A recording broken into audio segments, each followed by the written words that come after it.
Welcome to Resilience Unravelled.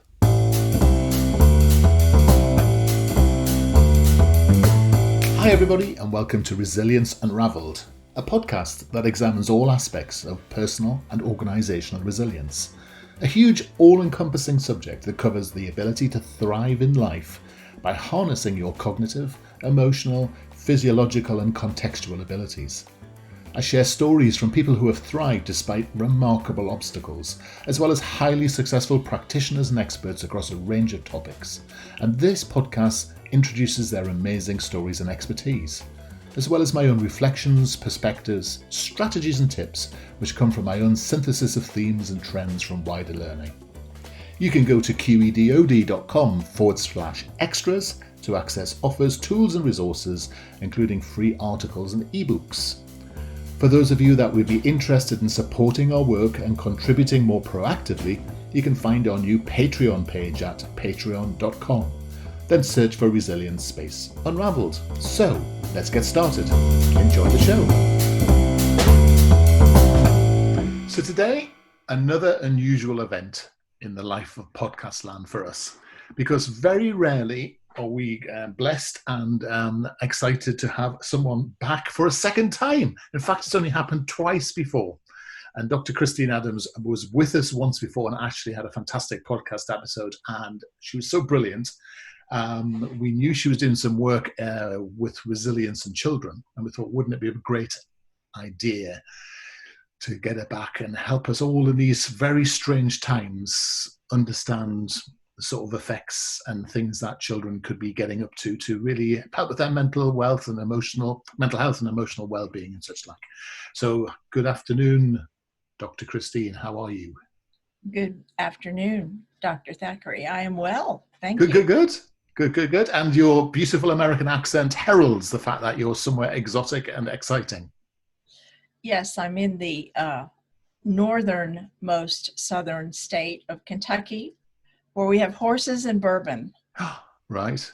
Do those two things come together at any stage? Yes, the Derby, Derby.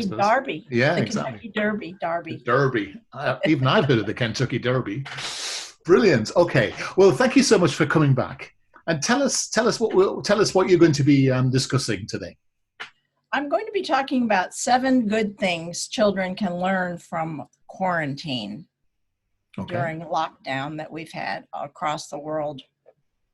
And that's interesting, isn't it? Because even that phrase is interesting, isn't it? Because there are some people in the world who can only see the negative from this process and don't realize there is a potential upside. Yes. So that's a very encouraging thing. Okay, then. So should we just work through them from start to finish? But let's start by maybe thinking a little bit about what are the risks, just to cover the other side of it off. What are the potential risks for kids in quarantine? Well, a lot of the things that are talked about in the media are the anxieties, depressions, the loneliness, the not being able to play with playmates that children are experiencing. But I think we have to remember that as parents, some of our children are going to mimic our reactions. So if we're not paying attention to our good emotional health during these times, then some of our children are going to suffer. So if we're anxious, depressed, feeling overly lonely, they're going to pick up on it. So these are 7 skills and mindsets that children can grasp during this period when they're constrained in their families and in the 4 walls of their house mostly.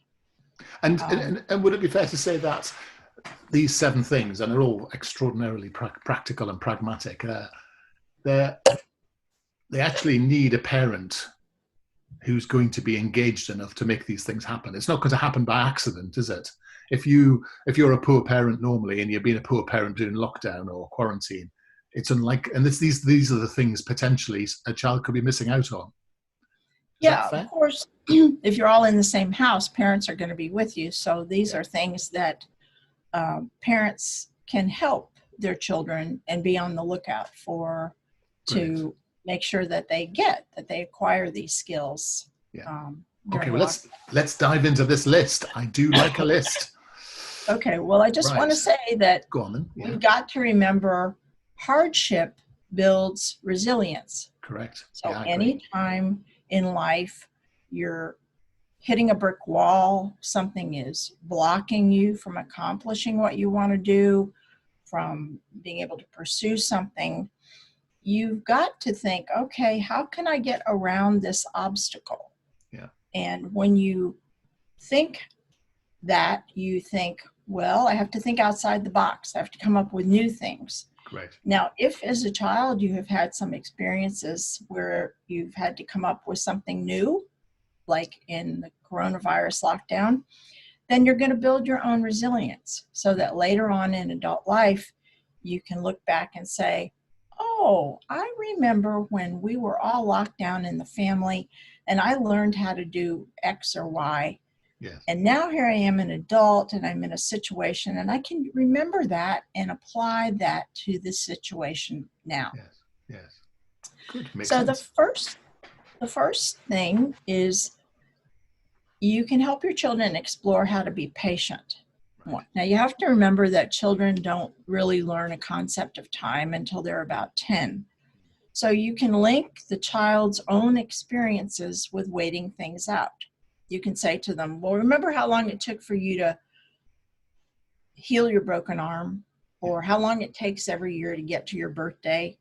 Well, coronavirus may take that long or may not take that long, but you're planting the idea that you waited it out then and you can wait it out now. Yeah. So you're putting a resilient idea into their head. And in a sense, that's a form of self-control, isn't it? It's you're now controlling your reaction to the event around you. Well, I think you can still have all the emotional responses that you want to have about this: frustration, anger, anxiety, tears, but you can actually endure. Yeah. Regardless of what your emotions are, you can actually endure. Don't squelch your emotions, have them. Yeah. But time-wise, you can see it through. Very good. The second thing is learning to schedule and organize. Everybody's together in the same house. You've got homeschooling necessary. You've got parents working. You've got the same space. You've got different schedules. So you have to discover how to negotiate and prioritize. Yeah. You know, who needs this space at what time? What person can then use the space at a different time? Things like that. Yeah. You can also teach your kids, here's how the household works. Here's the chores necessary to run the household. Here's chores you can do. Go clean the toilets. I'll show you how once, then you do it from there on after. Yeah. And kids can also learn how to be quiet while the parents are working. Yeah. That the parents' jobs are the priority. Their schoolwork is second. So how to facilitate the parents getting their job done. Right. The third thing is this can all boost creativity. Kids learn how to fight boredom. They learn how to make use of their free time. If parents will say to them, you go figure out what to do. Yes. You're bored, you go take care of it. Yeah. This helps with thinking outside the box when confined, bored, or deciding future school projects. Yes. So it builds sort of a creativity into kids. So here's a thought. One of the things that I remember my mother saying to me was that boredom's a state of mind. It's actually just a period of time between one event and another. Why don't you just go and use your imagination? Because if you learning to read, learning to play, learning to imagine whatever it might be. I was one of those kids who's never allowed now, but I was, on my own for a vast proportion of the day at a very early age because my parents both worked. And I was on my own, and I was an only child, no brothers and sisters. So I had to learn to build imagination. And I think being bored is actually a very constructive state, as long as you then, as you say, turn it into, build this imagination phrase up. So in other words, I think part of the problem here is that we rely so much on tools and machinery, don't we? We've lost that ability to play and create and to think. And, even the Lego you get now is Barbie's whole castle or the Harry Potter set. You don't just get a pile of bricks and say, make something. So I like this idea. I think it's a really useful skill, in fact. Yeah, I agree with everything you said. And I think that often children think boredom will kill them, Mm. and it really won't. And And parents think that. I think parents Parents think have to that. say, Parents think that boredom will kill their kids. That's the thing I and find so weird. parents think that because Yeah. so much of childhood is in organized activities Yes. today, Yeah. whereas in decades ago it was not. Yes. So I But think then, that but in a funny sort of way, what's also happened in our society, I'm not saying this is right or wrong, it's just a factual observation, in a sense, or an empirical observation, which is when I was a youngster, my place was to be in the group. I was an only child, so I was allowed to talk to adults all the time. But I had my place. Now, when you see a child in a group of adults all together, what you see is the child at the center, and everyone staring adoringly at the child, and the child now consumes everyone's focus. So they've assumed this level of power and status, which actually isn't really that that useful for them, because they can begin to need that a bit too much. What do you think yeah, about that? I agree with you. Yeah, we have a lot of very self-centered children who are catered to, and so they have no way to create imagination with how to entertain themselves or pursue Yes. things that they might be interested in. Yes, interesting. But I mean, I love the next one, because as a person that was young and sensitive and stayed indoors all the time, I know what your next one's going to be. So what Oh, comes next? yeah, it's getting outdoors. Yeah. Children can experience the joy of bodily movement and Yeah. how this refreshes you mentally and physically. Especially being trapped in the house, the joy of getting outside is very liberating. Yeah. And it also helps them with their boredom, and it helps them with their creativity, because Yeah. they can think, okay, I'm going to go, swing on the tree or build mud pies or turn on the sprinkler or, just Yeah. something creative outside. And isn't it funny how, again, our societies have become this idea that children again, because at the center of everything, they have to be so well behaved. And when I was a kid, as a teenager, we used to hang around the street corners and talk, and we were perfectly oblivious to every other adult in the world. But of course, what you have now is you have a group of teenagers chatting and standing around. We see them as some sort of Facebook threat, and everybody's online going, "What's this bunch of teenagers doing?" And yet, we used to do that ourselves. It's totally normal to go outside, and teenagers aren't interested in anyone but themselves, are they? So going outside, being a little bit naughty, so what? It's part of growing up, isn't it? And it's okay to tell people off, isn't it? But my goodness, someone else tells your child off, that's terrible, whatever they're doing. I agree. Dealing with the outside world is a critical skill, isn't it? Because actually it's learning about risk and such like. And you don't have to have a big yard yourself for the kids to go out in. You can take them to the back alley for half an hour a day. You can take them to a park where there aren't a lot of people around. Yeah. Just anywhere where they have outside air. Yeah. It can be creative. Even just going for a walk. I mean, there's no harm in that. And then running backwards and forwards. Right. I mean, especially small boys, they're like small dogs, aren't they? They just like to run around and become aeroplanes or whatever it is to do. So I think girls that's like that too. Yes. I can't speak from experience on that one, but I can on the other one. Excellent. Okay. I love that one. So what comes next? And next is learning how to disconnect work from play. Right. You can help your children design what I call zones in the house, a place to keep your schoolwork, a place that you play, and keep them separate. Sometimes it can be separate rooms. Sometimes it can be a bedroom corner that you designate for schoolwork. It can be a simple lap desk in the living room that you write on for your schoolwork. It can be a drawer in the bureau or the dresser where you keep your work. This helps teach. There are two mindsets. There's one for play and there's one for work. And as an adult, this comes in very valuable if you're ever working from home. Yeah. You can achieve work-life balance by recalling this time during lockdown, and you think, oh, okay, I have to have a distinct physical place for work that is segregated from where I relax. Yes. And that's very interesting. I could see some people having issues with that one, but so let me just to ask a question then. So some people would say, don't we want to meld those two worlds together because actually we want to bring more creativity and imagination into our working spaces? You see what I mean? And actually be more focused on our play. So is there like a more of a Venn diagram there that says, there's work and there's play and then there's the bit where it comes together?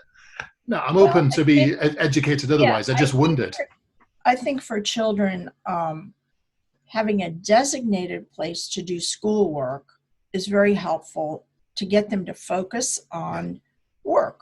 Yeah. And then in play, it should be more free form, yes. I think, not as structured. Okay, that makes sense. Yeah. And I think this helps them. Again, I'm talking about children. Yeah. And the idea, a lot of people who work from home talk about the difficulties of always feeling like they're at work. Yes. They have a study, and it's where they work, and it's where they make personal phone calls, and it's where they read for pleasure and things, and they talk about checking emails 24 hours a day, and they can't get away from it. So this helps people, I think, segregate. So it's creating an early sort of good habit in a way. Yeah, it's a habit. It's a mindset. Yeah. Good. Like it. Okay, what's the next one? The next one is learning how to share more, because people in the family are jockeying for physical areas to work or play and decisions as to how and by whom time and areas will be used. This involves a lot more sharing and negotiating.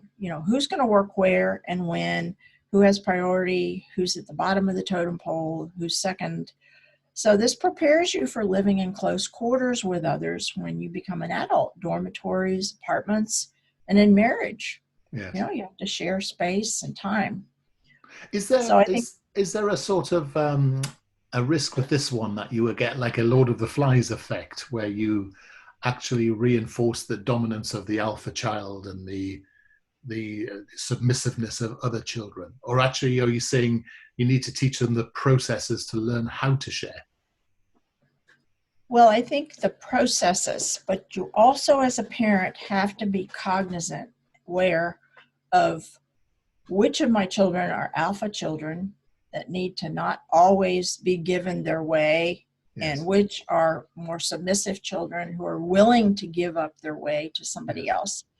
And you have to, this is what I talk about in my book, Living on Automatic, you have to make some changes after you've already conditioned your child early in life. You have to make some changes in them to balance them the other direction, to make sure they grow up to be well-balanced adults, which is something we don't readily do. Yes. So one of the things you've therefore talked about for me is that there's a vital skill we need to teach our children, which is about negotiation, because you talked about that in the learning to schedule section, but you're also talking about that here, and that skill of, what's in it for you, what's in it for me, sharing needs, understanding, must-haves, and all that sort of stuff. That's all part of that. And of course, some adults find teaching children negotiation skills tricky because they don't necessarily know them or do them well themselves. Right. But it's a skill. I mean, I think it's a skill in taking a submissive child and teaching them how to stick up for themselves, so that the alpha person doesn't always get their way, that sometimes they get their way, even though they're quiet and more submissive. Yes. So it's a skill set or a mindset. Yeah, makes sense. And so that's 6. So the magic number 7. The last one is, I think you can help your children learn about how to be emotionally healthy. Mm-hmm. And one of the ways to do this during quarantine is to set up a once or twice a week family discussion times. Parents should set this up. Everybody should be invited. And you need to go around and listen to each family member politely, without interrupting, talk about their fears and anxieties and their hopes, what's gone well this week, what's not gone well this week for you. And this helps children discover not only the intimacy of talking and listening to different viewpoints and people, but it can also help parents forge reasonable outlooks in their children. Like if they have a 6-year-old that says, this is never going to end and I'm going to just die with coronavirus quarantine and it's never going to go away. Parents can help correct that misinformed outlook. Yes. And if you have a 17-year-old that says, my graduation's coming up and I think we're going to have it and it's looking good and the parent knows it's not going to happen, you can say to the 17-year-old, I really don't think this is going to happen. And as an alternative, why don't we start planning how you can have a graduation ceremony here at home? Yes. How we can celebrate this. So you're sort of teaching reviewing and reflection there. Which is a very good thing, isn't it? You're not just venting the group. You're actually ingraining in people this idea of how you learn to self-reflect. Right. And how you learn to be intimate through talking and listening to other people's points of view. Yeah. Interesting. So these skills and mindsets will be helpful as they move on to life when they're older as students and cohabiting in an apartment or a flat together, and when they've married, because they'll say, I've seen this movie before. I remember when I was little and we were in lockdown and all these things I learned stand me in good stead now. Yes. So I know how to deal with it. So you built some resilience into your kids.